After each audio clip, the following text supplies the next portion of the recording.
Hola muchachos, muy buenas noches. Hola, profe, buenas noches. Buenas noches, profe. Buenas noches, profe. Buenas noches para todos. Permítame un momentico, por favor, yo verifico algo acá.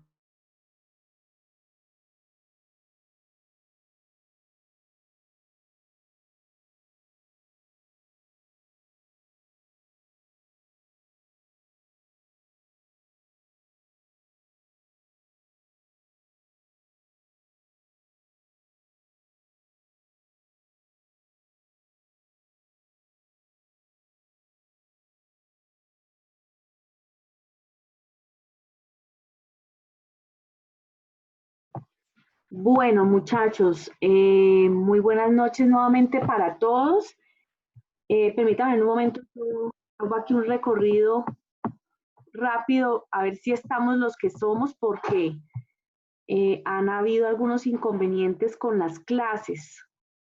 Han entrado a sabotear las clases. No sé si a alguno de ustedes les ha pasado en alguna clase.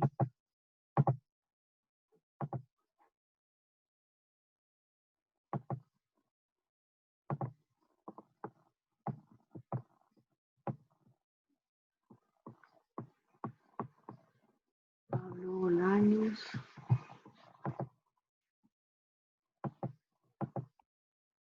Sí, en 4 clases, imagínate, si eso está complicado.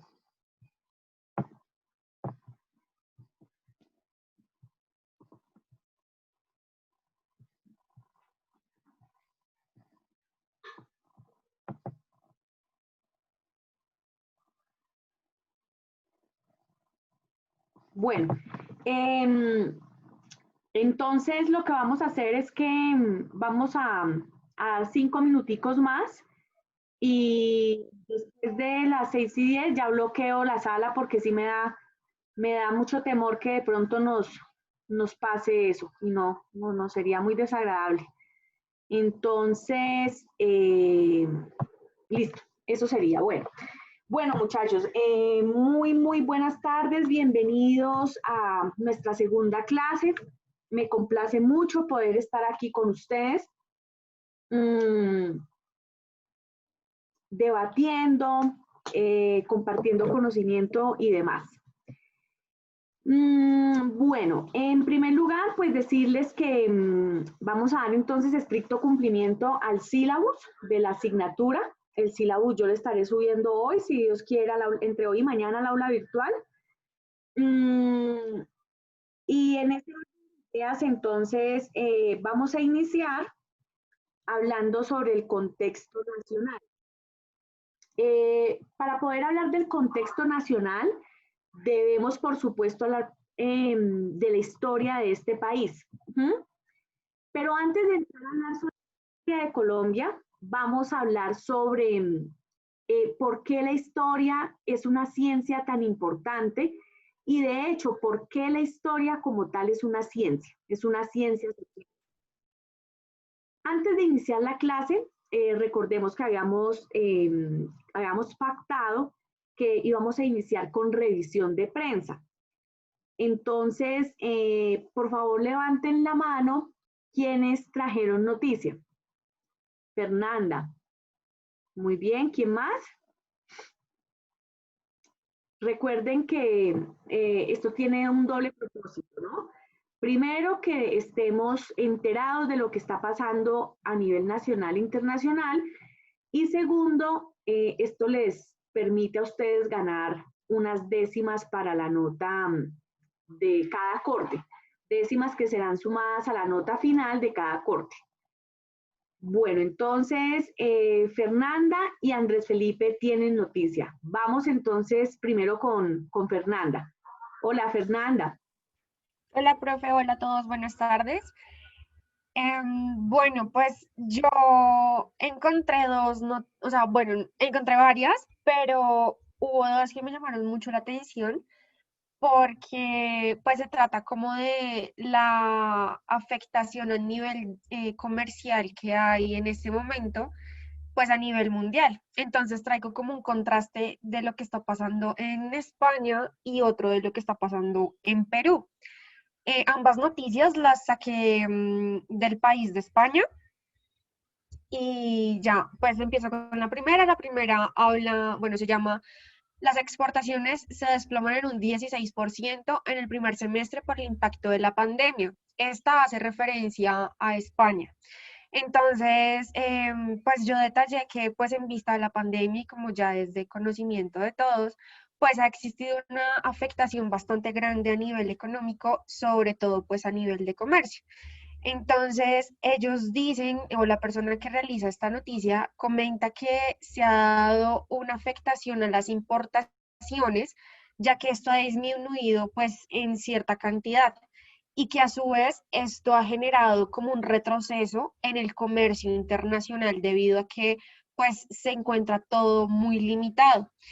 Em, Sin embargo, dice que en cuanto a las importaciones y a las exportaciones, hay una mayor afectación hacia las exportaciones que las importaciones. En España, el comercio nacional o local se encuentra pues relativamente bien. Sin embargo, pues entonces hacen como ese análisis de que pues de todas maneras se ha encontrado una disminución, pero digamos que en cuanto a estas dos cosas, importación y exportación, pues ha disminuido mucho más la exportación. Em, ¿Qué más?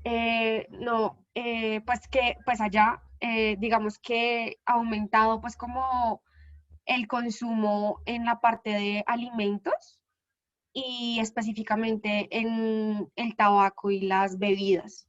Y pues obviamente por la situación, lo que menos se consume en este momento en esa parte pues de el continente europeo son todo lo que tiene que ver con vehículos automotores y aquellas cosas que tienen que ver con el consumo de energía debido a que se ha presentado una caída del petróleo.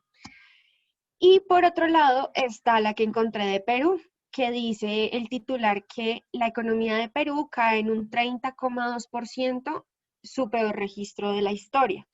Entonces, pues yo leía en esta que si bien es cierto, se tomaron medidas muy tempranas en el país para mitigar los brotes de coronavirus. Esto llevó a que se generara pues una caída muy grande del comercio desde hace varios meses. De hecho, tuve la oportunidad de hablar con un amigo que vive allá y él me cuenta que hay ciertas zonas de Perú que ya no están con cuarentena, pero digamos Lima, la capital, una de sus principales como eh, partes de ingreso, bueno, no, bueno, sí, su capital se encuentra en cuarentena aún. De hecho, ellos llevan más o menos un mismo tiempo en confinamiento de lo que llevamos nosotros acá en Colombia. Entonces, también pues comentan que es la primera vez que la economía en Perú se ve tan afectada, inclusive que la caída anual para este año del Producto Interno Bruto va a ser muy, muy, muy grande. De igual forma, las exportaciones de Perú han disminuido altamente, digamos que en comparación con lo que yo encontré de España, aquí han disminuido casi en un 50%, mientras que en España, pues más o menos es de un 12, un 15%. Y algo que, pues, digamos que me sentí como muy identificada, o sea, sentí como que estaban hablando también como de la parte, como de lo que estamos viviendo acá en Colombia, y es que la pérdida de empleo allá es de casi 7 millones de personas, bueno, 7 millones de personas que han perdido su empleo en ese momento, y que eso más o menos se refiere a un 40% de la población que se encontraba pues en empleos formales. Ya, profe, pues eso fue lo que yo pues encontré más, pero fue como ese contraste de ver cómo en Europa y cómo acá pues las cosas están un poco más diferentes. Sin embargo, resaltaban en la noticia que encontré de la economía de España que aún habiendo abierto ellos pues su comercio hace un par de meses, supuestamente porque ya como que el brote había mitigado muchísimo, tuvieron que volver a cerrar pues el comercio, y eso también ha generado como una afectación y como un congelamiento en toda esa parte allá en Europa. Y ya. Muy importante la noticia, Fernanda. Muchas, muchas gracias. Mm, eh, Hace poco hubo una noticia parecida, pues en el tema de exportaciones. Mm, Llegó a China, si no estoy mal, a Pekín, un container de como de partes de aves, sí, como perniles, ese tipo de cosas. Y dicen los chinos que eso llegó contaminado de coronavirus y que eso básicamente es como un saboteo a la salud pública de la China. Entonces, ahora, mejor dicho, la economía tiene todo una interpretación política y eso sí que va a ser pues peor porque imagínense la cantidad de hipótesis, la cantidad de teorías de la conspiración que pueden paralizar la economía del mundo si nos ponemos en esas. Eh, Brasil dice que eso no es así, que no está infectado, que cómo así, pues que no fue mucha la manipulación que tuvo el cargamento. Mm, entonces, como para que nos vayamos dando cuenta, además de la crisis propia en la que ya vive el mundo, los debates políticos que se van a venir de fondo y la cantidad de negocios que se van a sentir truncados o porque uno es opositor ideológico del otro o por respaldar más las economías nacionales, que pues eso sí creo que todos vamos a apuntarles a consumir mucho más lo nacional. Eh, Mejor dicho, lo que quiero decirles es que vienen unas discusiones que uno no se alcanza a imaginar en torno al movimiento del mundo y en este caso a la economía. No hay nada más político definitivamente que lo económico, que las decisiones económicas. Gracias, Fernanda. Muchas gracias por hacernos ese comparativo, ese contraste que dan, pues, por supuesto, una mayor amplitud de las dimensiones en las que estamos viviendo.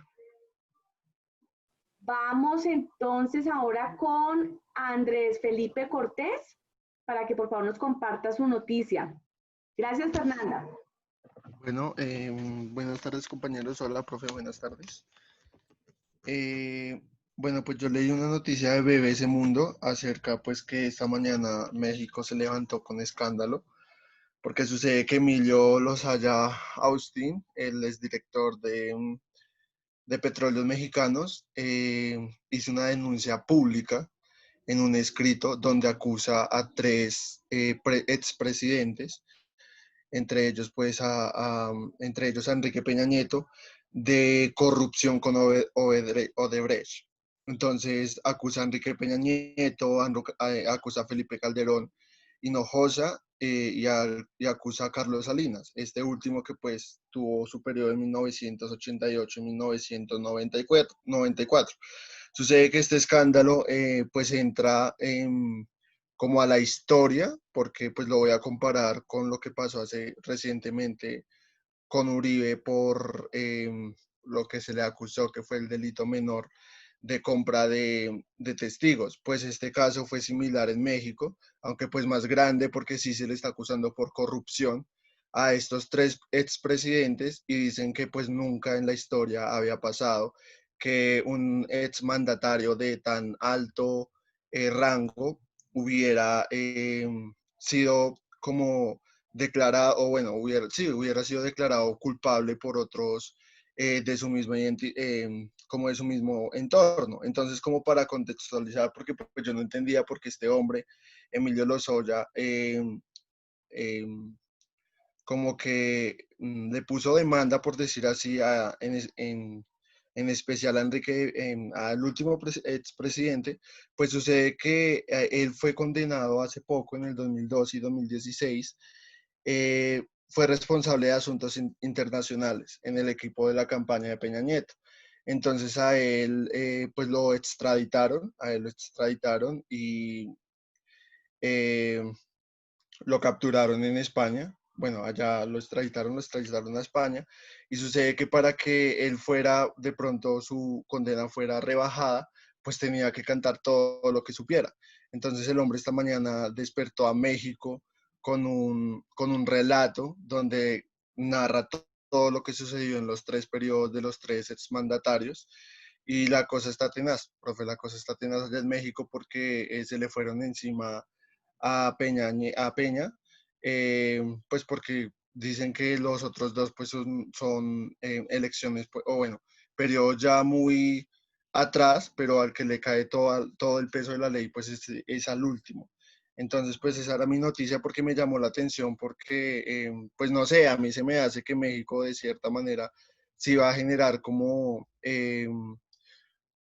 autoridad, ¿sí? Como defender al pueblo en cierta manera por la corrupción de sus líderes, porque pues ya las pruebas están contundentes y dice, precisamente hoy se le abrió un proceso, otro proceso de los que tenía el expresidente.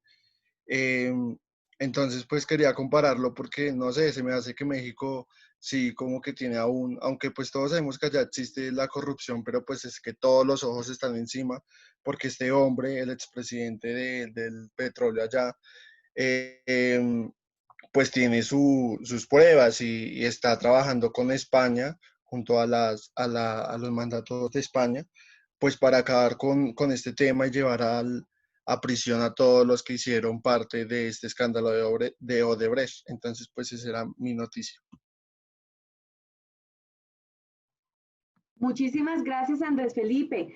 Y ahora imagínate que estoy viendo aquí en el país de España, eh, que sumado a lo que tú cuentas, ahora hay unos videos que están circulando. Esta es una noticia de hoy, de las 13:50 de la tarde. Dice que varios videos muestran a un hermano del actual presidente de México, a un hermano de López Obrador, recibiendo dinero para campañas electorales. Habría que leer la noticia, pero entonces pues no le cabe un escándalo más.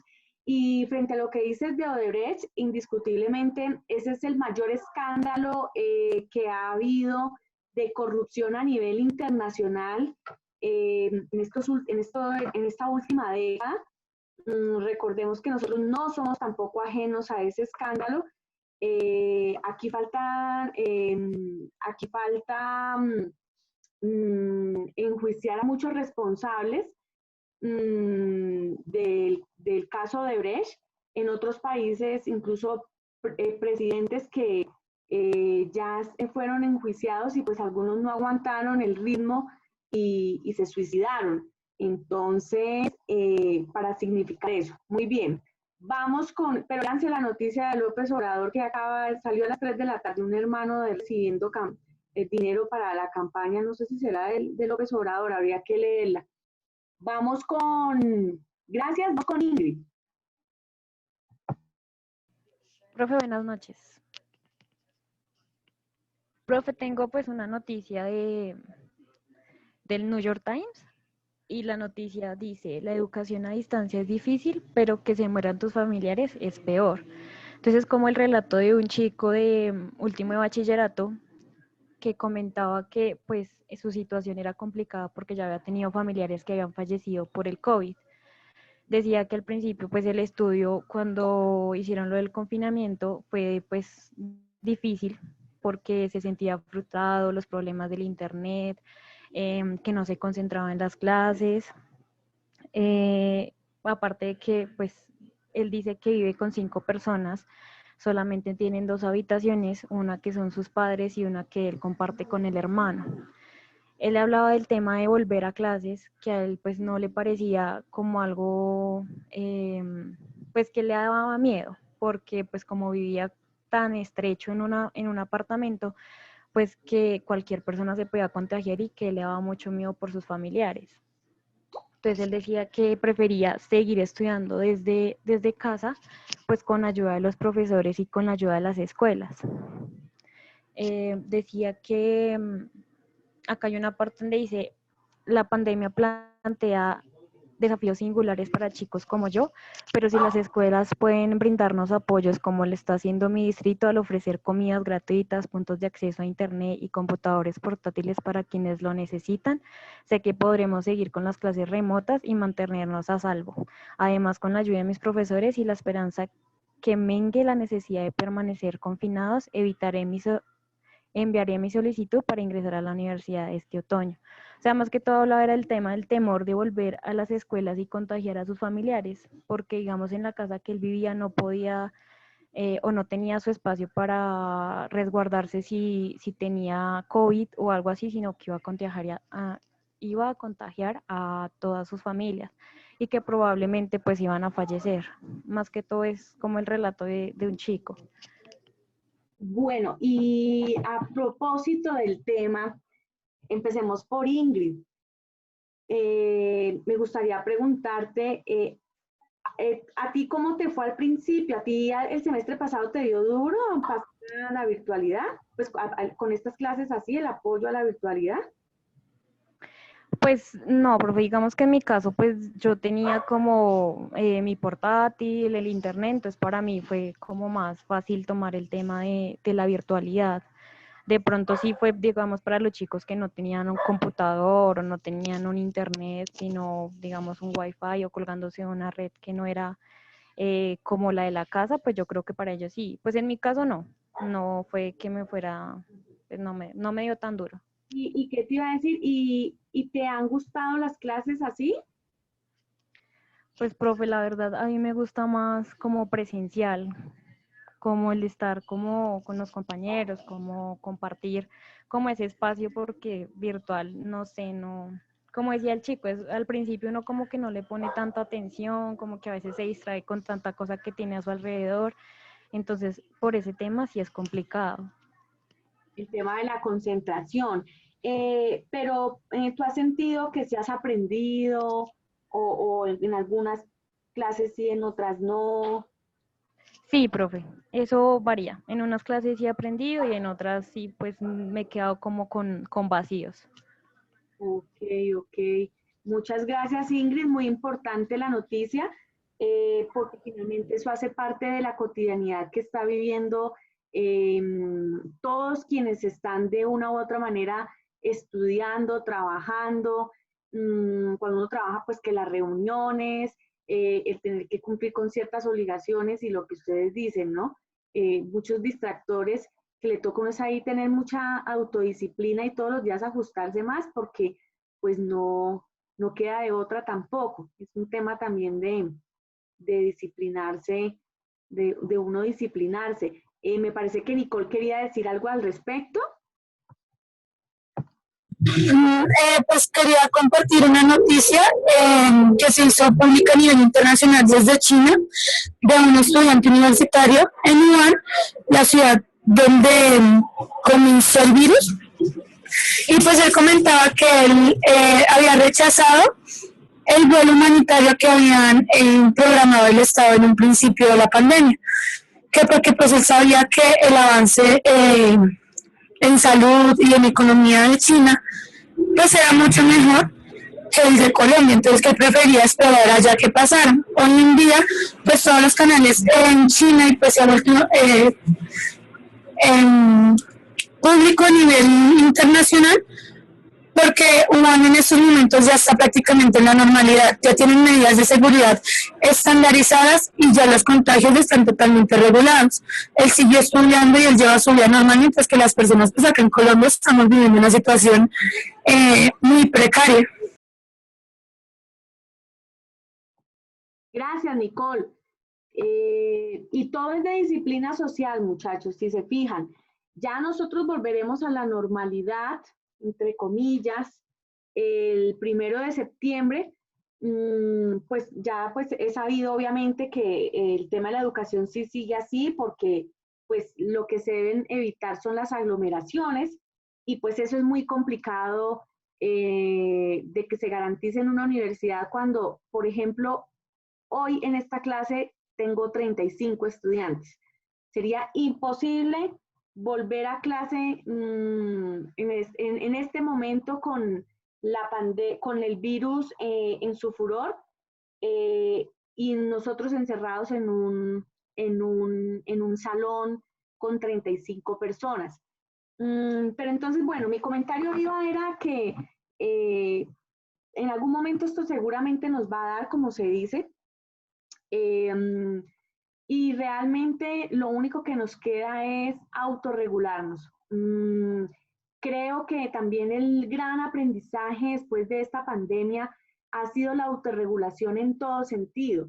No solamente para usar el tapabocas y estar a tantos metros y no estar en aglomeraciones, sino también el reto que nos ha impuesto la vida al tener que estar en nuestras casas y desde ahí asumir todas las responsabilidades en ese mismo lugar y además tener una mejor convivencia con quienes uno vive, y el tema de calmar la ansiedad y el tema de cumplir responsablemente con las obligaciones.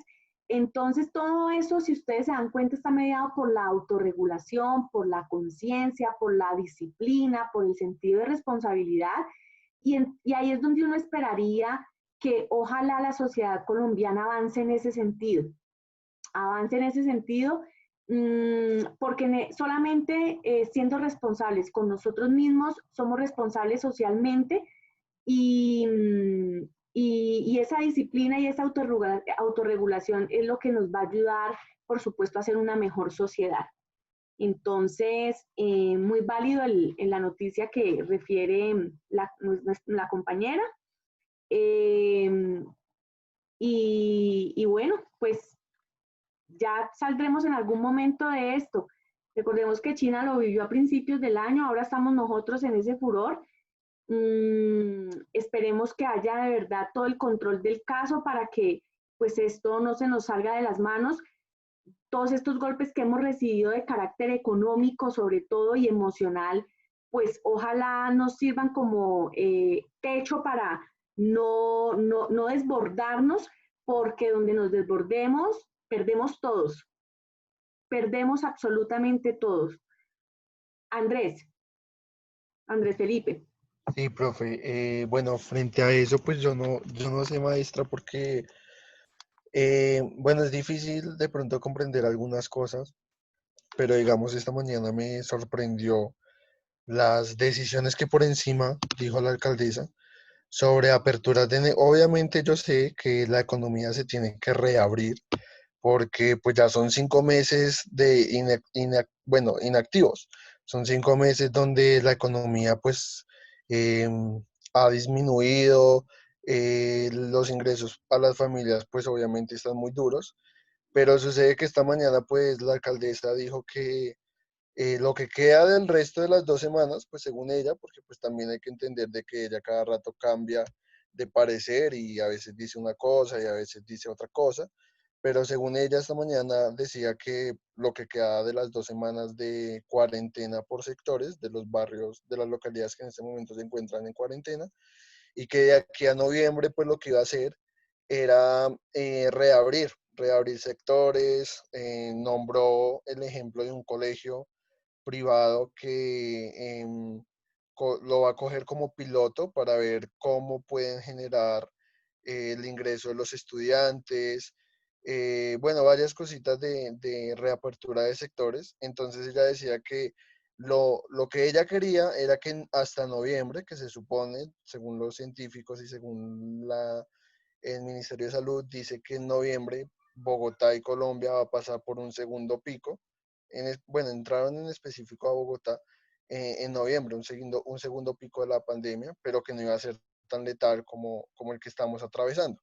Entonces, pues yo no sé eso qué tan factible sea, maestra, porque pues a mi parecer, o sea, lo que yo te digo es mi punto de perspectiva y sucede que para mí, ya como, bueno, hace como 3 meses yo no conocía casos de personas cercanas o de un vecino, no.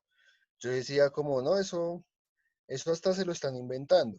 Pero sucede que pues ahorita las familias que ya empezaron a trabajar sí se están viendo contagiadas, digamos acá en el conjunto donde yo vivo, ya hay 25 personas contagiadas.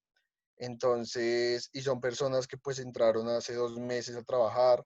Entonces, pues mi pregunta es, o más bien mi afirmación, es como, ok, ya como contagiaron a los que abrieron los sectores, pues ahorita van a sacar más sectores para que nos sigamos contagiando. ¿Por qué, maestra? Pues yo no sé por qué, yo no sé si sea, porque no tengo los argumentos fuertes para decirlos, pero sucede que Colombia, pues es claro que se le va a demorar, si hay una supuesta vacuna, pues se va a demorar en llegar al país, porque va a ser un país, somos un país que somos poco tenido en cuenta.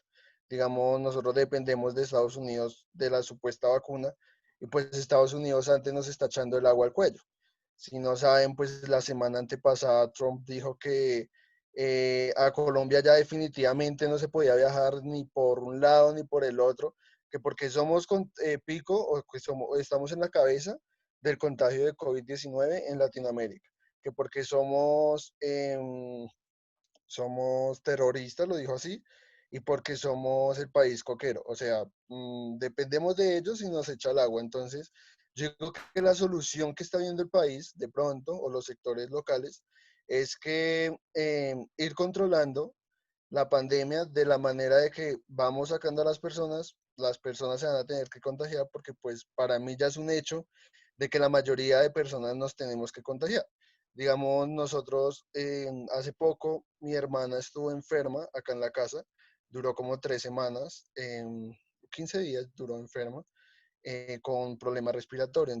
Entonces, considero, pues porque nosotros no nos hicimos la prueba, pero considero que a nosotros nos dio y yo conozco también a una familia que ellos nos hicieron la prueba y tuvieron los síntomas, estuvieron enfermos y fue porque el foco de contagio fue una empresa que pues allá pues no se registraron las pruebas como tal por miedo a que cerraran sus labores. Entonces hay un descontrol total en la parte laboral porque las empresas no están reportando los casos.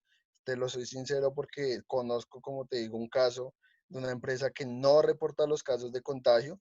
Entonces, ellos tienen allá un pronóstico de ciertos contagios cuando el pronóstico es diferente, porque hay varias personas que ya tuvieron el virus y que no fueron diagnosticadas por COVID porque no se hicieron la prueba.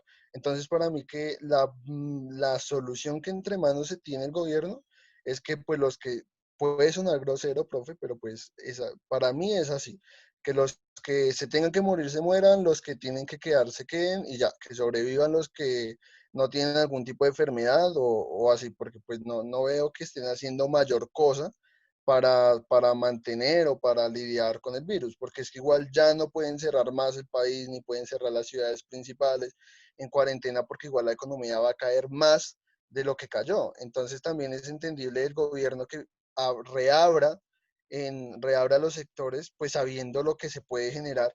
Digamos también el otro choque, para terminar, que me causó como curiosidad fue cuando la alcaldesa dijo que cuando las UCI llegaran al 85% de camas ocupadas, lo iba a cerrar. Eso no se dio, maestro. Sencillamente dijo que iba a cerrar la ciudad cuando llegaran al máximo de camas. Eso no se dio. Hace como 2, 3, 4 semanas, casi un mes, pasamos por el pico de las camas llenas y no cerró la ciudad. Entonces, la verdad no veo que el gobierno esté como realizando buenas labores para mantener sí, para mantener aislado de la población pues el virus. Pero pues también lo entiendo porque como te digo, ya el sector económico no puede caer más. Entonces pues ese era mi aporte. Gracias, Andrés Felipe. Ya te comento algo. Creo que Catalina quiere decir algo al respecto. Sí, señora. Yo quería comentarle algo al compañero. Mira, mi familia ha trabajado mucho tiempo en San Andresito, en la 13, ahí en San Fasón, ¿sí?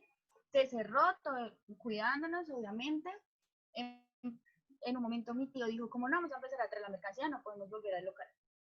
Empezaron a abrir los locales y te lo estoy diciendo así, tal cual. Hay gente que es asintomática que está yendo a trabajar. Ese lado, es los San Andresitos, todo está funcionando tal cual, ¿sí? Entonces no es como, es que hay que controlar, es que no, hay que ser conscientes, ¿sí? Y si yo soy consciente que yo tengo COVID, independientemente de que me sienta bien o me sienta mal, tengo que cuidar, ¿sí? Y yo no puedo ir a decirle a Claudia como, oye, no, mira, es que no me has cuidado. No, es que si yo estoy enferma, yo tengo que ser consciente y no lo están haciendo. tú dices, no, es que las empresas no reportan los COVID. O sea, no, Andresito, tú me imagino que sabes cómo es eso, ¿sí? No se van a poner a ir a decir, oye, no, mira, yo tengo COVID, porque es que no, todos tenemos que trabajar. Y allá todo el mundo está trabajando normal, está enfermo o no está enfermo. Todo el mundo sabe quién está enfermo y quién no, y pues si se acerca o no, o no van, y ya, como te digo, mi familia optó por traer la mercancía. Nosotros vamos, la empacamos en Cali y no la traemos toda, la cosa que vamos a ir una vez al mes allá. Entonces, a eso te comento, digamos, de que si en un caso extremo es mi tía que sí tiene que ir al local porque ella sí trabaja para un señor, e independientemente el señor le dice, usted se queda en el centro comercial y no sale del local. Y si sale es para irse a su casa, ella no vive acá con nosotros. Entonces, a eso voy, de que, digamos, tú dices como, no, es que Claudia dice, o sea, ella podrá decir 500 cosas, pero es que ya no se puede ir de puerta en puerta y de local en local y de empresa en empresa decir como, oye, no, es que tienes que cumplir, oye, no, es que mira, porque es que no es el hecho. Sí, o sea, quiero que también te concientices de que hay mucha gente que no trabaja en empresa, hay mucha gente que no tiene muchas posibilidades, como, pues, sí, tu familia o no sé, ¿sí? A eso voy. Muchas gracias, Catalina. Yo quiero hacer acá una reflexión. Em, Nosotros estamos definitivamente en un momento eh, donde estamos frente a algo que no conocemos todavía. Eso es una cosa eh, impresionante porque pues nunca nos había tocado vivir una pandemia y gobernar en medio de una pandemia es gobernar aprendiendo todos los días de ese virus porque no lo conocemos, no hemos terminado de conocerlo. No sabemos realmente si efectivamente la gente solo se está contagiando con tocar superficies o si definitivamente en el aire sí queda el virus cuando alguien pasa con el virus, por cuánto tiempo se permanece el virus en el aire, que eso sí es lo más grave. Y entonces, anoche yo escuchaba en un noticiero, pues precisamente en el canal Red Más, donde estaban diciendo que los expertos o quienes han pues como profundizado en este tema, que ya las cuarentenas no son la medida, no son la estrategia.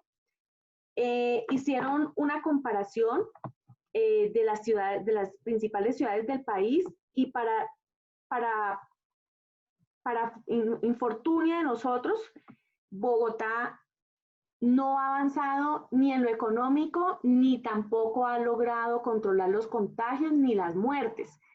Ellos estaban haciendo el comparativo con Cali, Barranquilla y Cartagena y encontraron que porcentualmente el comercio y la industria cayeron fuertemente en primer lugar en Bogotá y después en Cali y después en Barranquilla.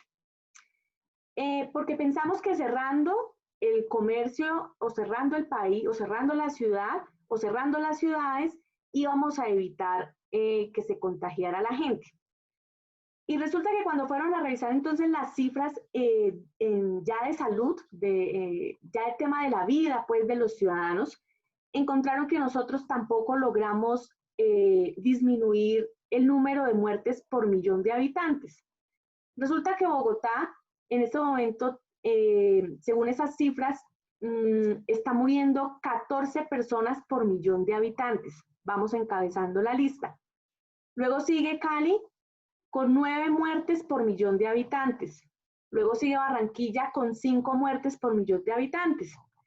Entonces lo que concluían estas personas, ahí entrevistaron economistas, políticos, médicos, es que ya no es la estrategia ya no es quedarnos encerrados. Esas cuarentenas se hicieron fue para que no nos contagiáramos todos al mismo tiempo y por ende no colapsaran las UCIs. Y pues lo logramos, eso se logró en el país. Pero pues ya con el índice de desempleo en el 20% y con la caída del Producto Interno Bruto, pues es insostenible indiscutiblemente tener cerrado el país. Seguramente van a haber rebrotes, y uno lo dice es por lo que uno ha podido ver en Europa. Miren, España volvió a haber rebrote. Alguien lo dijo ahorita aquí. Y entonces, pues, ahí tocará esperar a ver si ese rebrote va a ser igual o va a ser peor o va a ser menor del que ya vivimos. Si realmente esa curva si la vamos a tener aplanada o no, no lo sabemos, no lo sabemos. Hay un término que yo no lo conocía, también lo escuché en alguna conferencia, que se llama la inmunidad de rebaño. Yo no sabía de ese término, y lo que dicen es que precisamente cuando todos salgamos y nos contagiemos de una u otra manera, nos vamos a volver inmunes al virus, y que eso quiere decir inmunidad del rebaño. Así que yo lo que veo es que pues esto tiene unos retos enormes, y seguirá teniéndolos porque, vuelvo y repito, no conocemos el comportamiento del virus a ciencia cierta, no lo conocemos. Si en Europa han vuelto a haber rebrotes y ellos no lo preveían. Más bien, pues, podemos es como ir aprendiendo de lo que vaya pasando en Europa, por ejemplo, donde ya el virus estuvo primero. Y con base en eso, pues tomar aquí medidas, ir haciendo lecciones para Colombia, porque pues allá es donde se está, van avanzados, obviamente entre comillas, en el comportamiento del virus después de.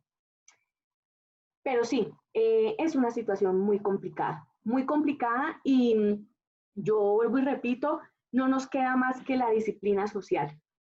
Ya no nos queda nada más.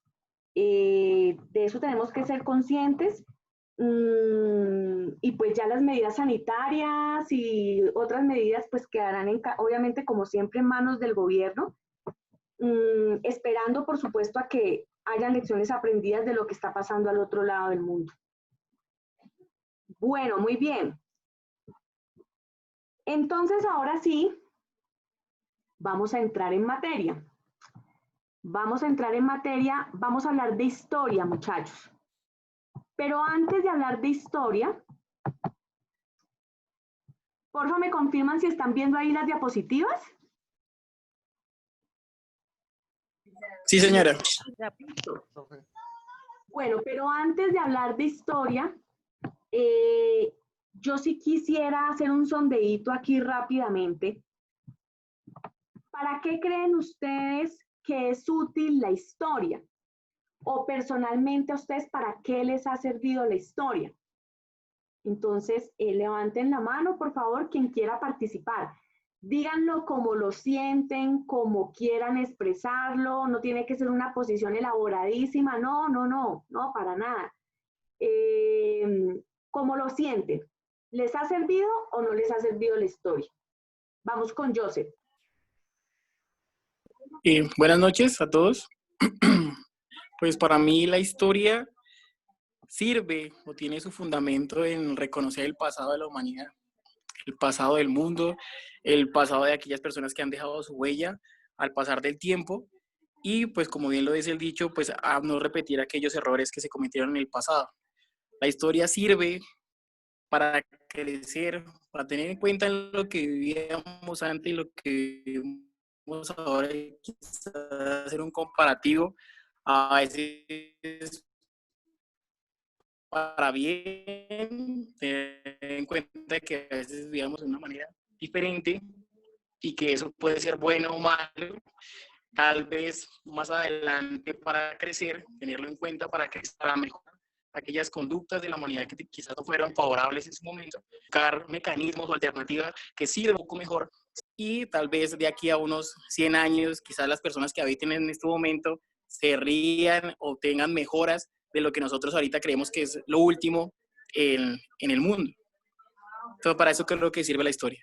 Gracias, Joseph. Tú has dicho dos elementos fundamentales: la función teórica y la función social de la historia.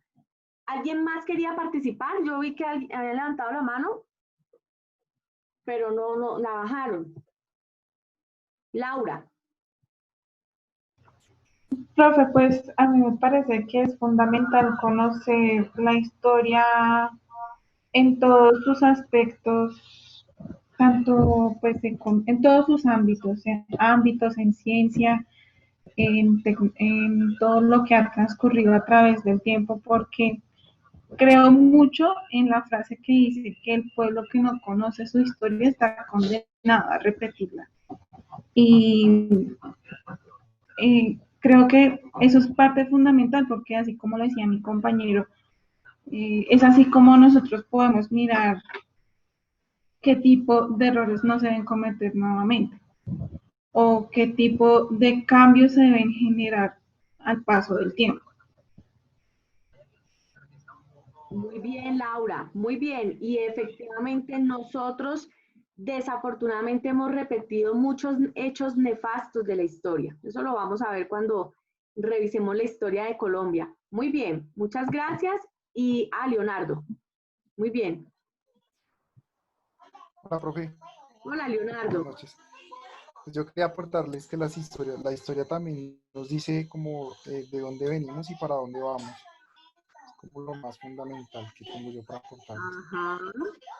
Entonces, conociendo nosotros nuestro pasado, podemos saber que si nosotros conocemos a una persona en su pasado, podemos saber cómo va a actuar en un futuro o qué va a hacer. Entonces, para eso nos sirve nuestra historia, para conocernos a nosotros mismos y a nuestros antepasados. Saber también qué podemos lograr en un futuro, de acuerdo a lo que ya hemos logrado anteriormente. Por eso se toma como referencia, digamos, ahorita en esta pandemia, cómo se manejaron las pandemias anteriores. Sí. Primero, pues siempre se han manejado con cuarentenas, entonces dijeron, vamos a hacer la cuarentena. Es, es como lo llevamos en el ADN, la historia. Muy Es bien, eso, profe. Leonardo. Muy bien, muchas gracias. Así es. La historia es una dialéctica permanente. Bueno, entonces ahora sí vamos a entrar en materia. Entonces resulta que la historia, en primer lugar, hay que decir que es una ciencia y que es una ciencia social. Y cuando uno dice que algo es ciencia, es porque es susceptible de investigarlo. La historia se investiga utilizando, bueno, no, antes de hablar de la metodología hay que decir, la historia tiene un objeto de estudio claro. La historia te indaga por personas, la historia te indaga por hechos históricos o eventos que han sido muy importantes en la humanidad. Entonces, indaga hechos. La historia tiene en cuenta referentes geográficos, por supuesto, entonces los territorios se vuelven también un objeto de la historia. La cultura se vuelve un objeto de la historia. ¿Mm? Así que la historia como ciencia tiene un objeto muy amplio de estudio, en primer lugar. En segundo lugar, la historia tiene una metodología para ser indagada, y esa es la metodología cualitativa y cuantitativa, utilizándose más la cualitativa que la cuantitativa. Es decir, yo puedo indagar los hechos históricos a través de revisión de literatura, es decir, cuando yo indago en libros, cuando leo artículos científicos, cuando leo manuscritos de la época, documentos institucionales, documentos oficiales. También puedo indagar la historia cuando me interno en el objeto de estudio y entonces hago una observación estructurada de lo que está pasando ahí. Con entrevistas estructuradas también puedo indagar la historia. Con encuestas puedo indagar la historia. Puedo también indagar la historia con etnografía, es decir, cuando yo me interno en un grupo cultural, en un grupo social, y quiero indagar sobre cómo funciona ese grupo social, sus orígenes, en fin, todos los ámbitos que puede uno indagar en un grupo étnico o en un grupo social. Entonces la historia, por eso es una ciencia, porque tiene un objeto de estudio muy amplio y porque tiene unos métodos para abordarla muy precisos. Es medible. Es medible y se pueden dar resultados cualitativos de esa indagación que se hace de la historia. He traído una frase de un historiador denominado Ferdinand Braudel, Él en su libro La historia y las ciencias sociales afirma que la historia es una dialéctica de la duración. Como muchos de ustedes lo dijeron, por supuesto, la historia no solamente me permite comprender lo que pasó, sino que me permite entender el presente, porque es que todo, absolutamente todo, es una sucesión de hechos que tienen un efecto uno tras otro. Entonces, si yo quiero entender por qué hoy Colombia tiene un presidencialismo fuerte, por decir algo, pues yo me tengo que ir a los anales de la historia para entender de dónde surge ese sistema político en nuestro país. Y además la historia también permite predecir el futuro con respecto a lo que está pasando en el presente y a lo que pasó en el pasado. La historia deja muchas lecciones y por eso se dice también que la historia tiene una función social. Al dejar esas lecciones en positivo o en negativo, esas lecciones nos permiten predecir el futuro. Ya lo vamos a ver más en un momento. Entonces, la historia nunca está apagada. La historia no es el lado oscuro por allá del siglo XIX, del siglo XVIII, del siglo XV. No, la historia es una dialéctica que se repite todos los días. Lo de ayer ya es historia. Lo de hoy será historia mañana. Y es ese faro reflector que siempre está iluminando el pasado, el presente y por supuesto el futuro. Por eso se dice que es una dialéctica permanente. Si la historia no tuviera esa dialéctica, pues no cumpliría su función social y sería un libro más en los viejos anaqueles de alguna persona sin ningún tipo de función social. El tema es que quien esté al frente de la historia logre darle esa vida que la historia, la historia tiene una vida propia, pero uno decide si toma la historia como parte de la vida o simplemente la deja y no se vuelve a entender más y empieza a cometer los errores que ya otros habían cometido. Entonces, la historia tiene dos funciones, una función teórica y una función social. La función teórica de la historia es precisamente explicar el pasado, poder permitirnos comprender qué fue lo que pasó. Obviamente bajo unos preceptos axiológicos que ya los vamos a ver en un momento. Pero esa es la función teórica. Cuando yo me voy y consulto en todos los documentos posibles cómo fue que sucedió el Frente Nacional, cómo fue que sucedió el surgimiento de los partidos, ahí estoy ante una función teórica de la historia. Y la historia también tiene una función social. Como les decía, la historia nos permite organizar el pasado en función del presente. Obviamente uno toma lo que quiere organizar del pasado en función del presente. En mi caso, yo que soy politóloga, estoy dictando una materia como contexto, pero también dicto historia de Colombia. Pues a mí me interesa, por supuesto, desde la ciencia política, que es mi formación de base, entender cómo es que surgen los partidos políticos y cómo esas ideas siguen teniendo vigencia en nuestro país. Y también cómo el no acordar, el no hacer unos acuerdos en lo fundamental, como decía Álvaro Gómez, entre el Partido Conservador y el Partido Liberal, nos ha llevado a que sigamos viviendo eternamente en una patria boba.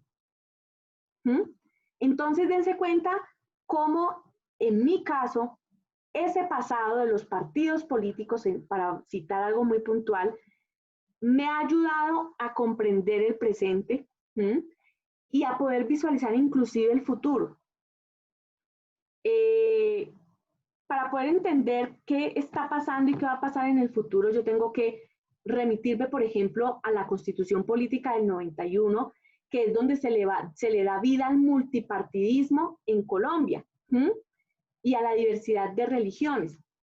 Entonces eso me permite entender que ahora lo que está tomando fuerza y seguirá tomando fuerza es precisamente esos partidos que están surgiendo de forma alternativa al Partido Conservador y al Partido Liberal, y que hacia allá va la tendencia, hacia allá va la tendencia.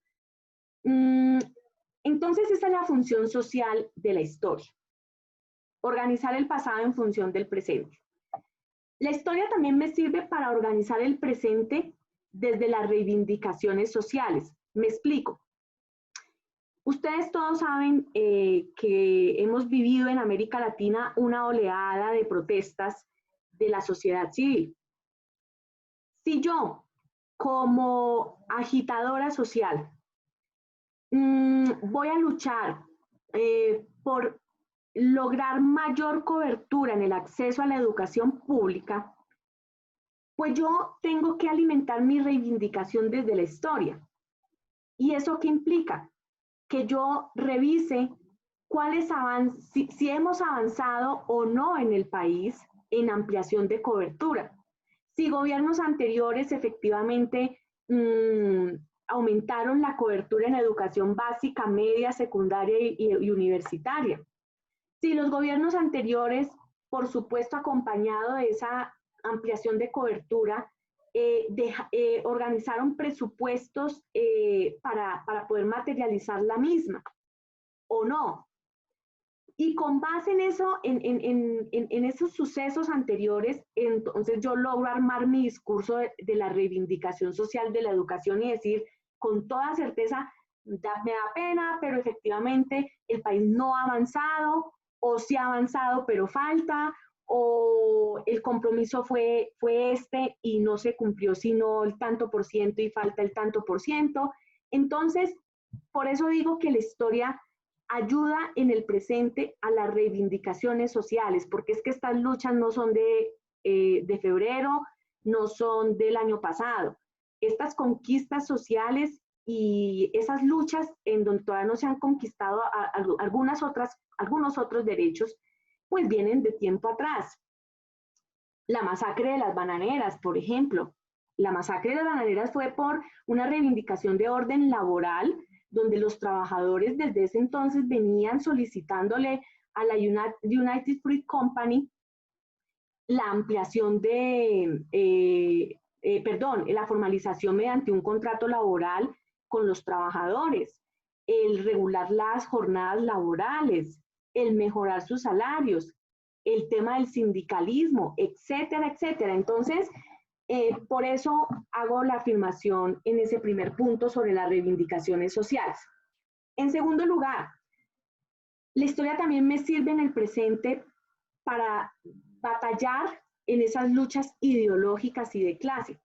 Y aquí me voy a centrar sobre todo en lo ideológico, porque en lo de clase se puede, por ejemplo, vuelvo y repito, la masacre de las bananeras fue una reivindicación social de derechos laborales, pero también una lucha de clases de la clase obrera del país. En cuanto a las luchas ideológicas, si yo soy una mujer muy conservadora, que defiende la vida y por supuesto está en contra de la penalización del aborto, pues yo tengo que ideológicamente beber mi causa desde el Partido Conservador, desde las fuentes conservadoras que también han tenido vigencia en este país. Y yo tengo que irme entonces a revisar el ideario político del Partido Conservador, porque allá es donde se defiende la vida, así como les estoy diciendo. Y tengo que entonces leer a Miguel Antonio Caro, para poder entender por qué la defensa de la vida a ultranza y la oposición también a ultranza del aborto. Tengo que entender esas raíces ideológicas que solamente las encuentro en la historia política del país y del mundo. También la historia me sirve para comprender el origen del estado actual de las cosas. Por ejemplo, ¿por qué tenemos un estado? Un estado que nos regula la vida. Pues para poder entender por qué vivimos bajo la figura de un estado y en Colombia bajo un estado social de derecho, yo tengo que leer a Thomas Hobbes, tengo que leer a Jean-Jacques Rousseau, para entender por qué ellos hablaban de ese gran leviatán y de ese gran pacto que teníamos que hacer para darle origen al Estado. Tengo que entender que es que vivíamos en un estado de naturaleza donde la vida no tenía ningún valor, donde nadie sabía de derechos, sencillamente sobrevivía el más fuerte y no habían derechos. Y entonces tengo que entender ese estado de naturaleza de la prehistoria, y tengo que entender también que entonces nace el Estado porque decidimos ceder un poco de soberanía cada uno de los asociados para conformar ese gran leviatán que nos regulara la vida en sociedad, que nos hiciera entender que es que la vida es sagrada y que yo no tengo por qué violentarle la vida a otro y que mi derecho llega cuando comienza el del otro. Entonces, esto como por darles un ejemplo de cómo la historia también me ayuda a comprender el origen del estado actual de las cosas. Y como muchos de ustedes lo decían ahora, la historia sirve como guía para la acción futura. La historia es ese faro que nos está diciendo, ojo, esto ya había pasado antes y la lección que dejó esto fue esto. La historia te muestra los caminos. La historia te muestra los caminos del curso que ha tomado las decisiones acertadas y desacertadas en la sociedad. Vuelvo y repito, está en cada quien echar mano de esas lecciones y tomar lo que mejor le conviene. Uno pensaría que, y el deber ser, es que esas lecciones negativas precisamente se tomen para no volver a repetir lo que ya sucedió.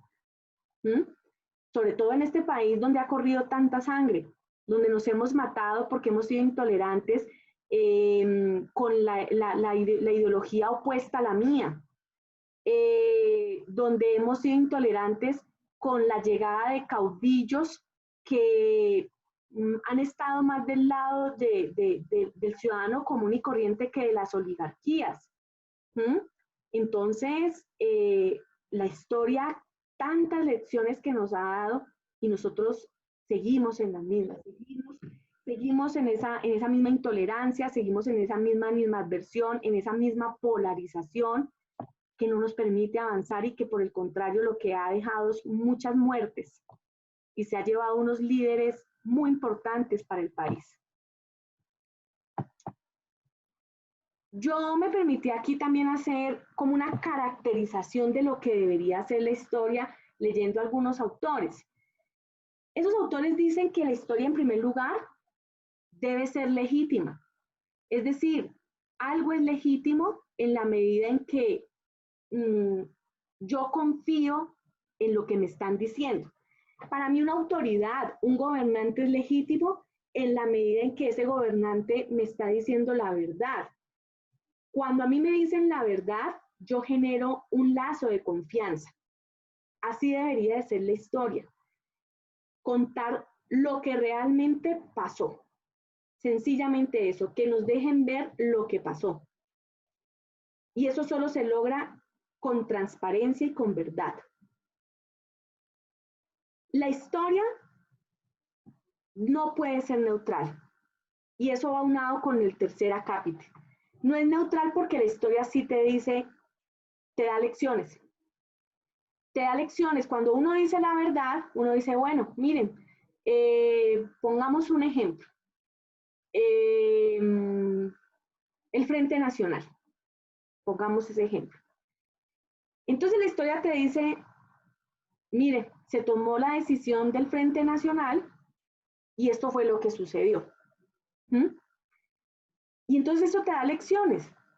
Eso te está diciendo, ok, entonces esos acuerdos bipartidistas no democráticos, pues no nos dejaron unas consecuencias positivas para el país, porque es que después del Frente Nacional, inclusive en el mismo Frente Nacional es cuando aparece las guerrillas de izquierda, aparece, posteriormente aparece el paramilitarismo, pero claro, la gente se sintió excluida, la gente no se vio representada, el país no avanzó, porque eso fue más un acuerdo burocrático que cualquier otra cosa.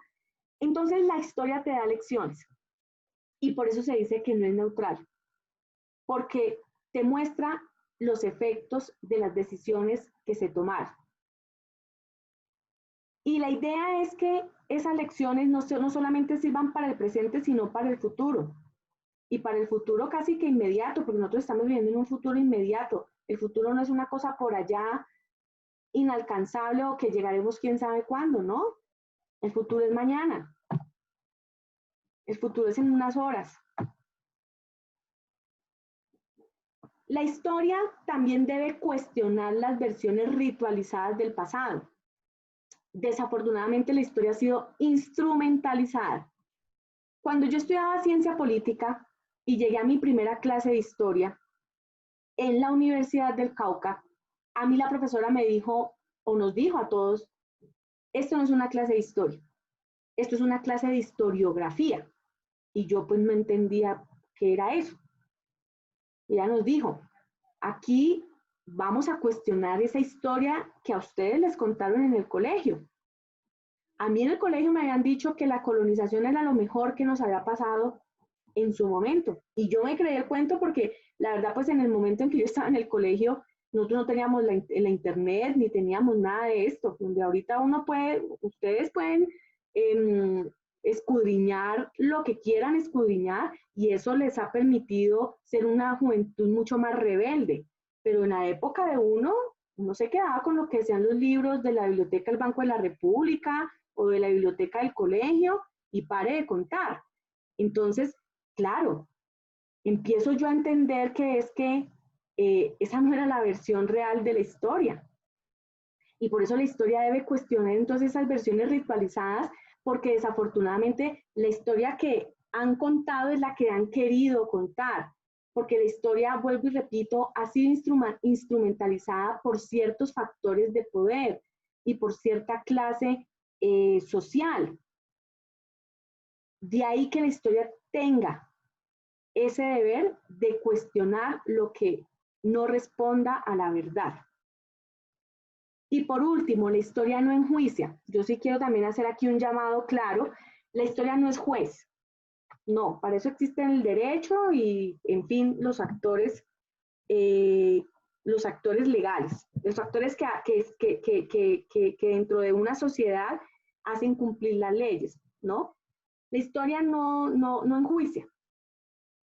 La historia lo que hace es que tú permitas comprender lo que pasó, te explica lo que pasó y te explica lo que pasó desde la verdad, dejándote ver el panorama con todas sus más y todos sus menos, con todos sus aciertos y sus desaciertos. Y tú, lector de la historia, eres el que asume ya las posiciones frente a lo que ha pasado en la sociedad. Eso es básicamente, no sé si tengan alguna pregunta, muchachos. ¿O todo quedó claro?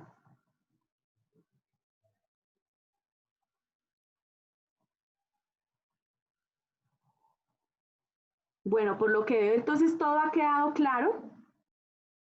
Esta era entonces una breve introducción al por qué es útil la historia y sobre todo a la función social que debe cumplir la historia.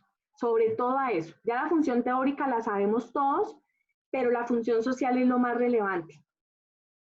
Entonces, si no hay ninguna pregunta, aquí veo que alguien escribió en el chat. A ver, yo reviso. Ok, perfecto. Entonces, si no hay ninguna pregunta, dos cositas antes de irnos. La primera, espero que todos estén en el aula virtual. voy a dejar una actividad muy sencilla, para que nos vayamos ambientando con el tema de la historia de Colombia, debido pues a que la siguiente clase ya vamos a revisar cómo ha sido nuestro contexto nacional desde la independencia hasta la Constitución del 91. Por supuesto, eso nos va a llevar 2 clases porque pues siempre es largo. Yo voy a tratar de contarles los eventos más importantes en cada época, en los siglos 17, 18, 19 y 20. Y bueno, la idea es que podamos hacer un repaso, por lo menos para que se tengan esas generalidades en la cabeza y sobre todo como para que podamos entender el desarrollo que ha tenido este país desde lo político, lo económico, lo cultural y lo social. Así que quienes no estén matriculados en el aula virtual, por favor me escriben a mi correo, aquí se los estoy dejando, diana.angulo@ugc.edu.co. Ahí está en el chat, me escriben por favor ahí, quienes no tengan el aula, para poderlos matricular manualmente. Si ya yo no lo puedo hacer, entonces pues revisamos la opción de escribir la educación virtual. Eso sería todo por ahora, muchachos. Les deseo una muy buena noche, un muy buen fin de semana y nos vemos, si Dios quiere, en 8 días. Muchas gracias, profesora. Gracias, ¿En qué profe. semana se encuentra la actividad? ¿Ya para cuándo es? Bueno, la actividad la voy a programar mañana con fecha máxima de entrega el próximo viernes a la medianoche.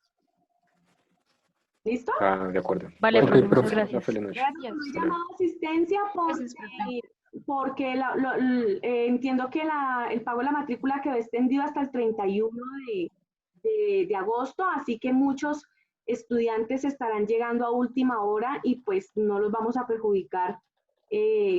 Mejor dicho, no voy a llamar a asistencia hasta que no tenga confirmados cuántas personas van a estar en la clase y eso se sabe hasta el 31 de agosto, hasta después del 31 de agosto que todo el mundo haya pagado su matrícula. ¿Listo? Bueno, profesora, muy bien. Vale, Muchas profe. gracias. Bueno, Profe, gracias. que estén muy bien. Gracias, profe. Gracias, profe. Chao.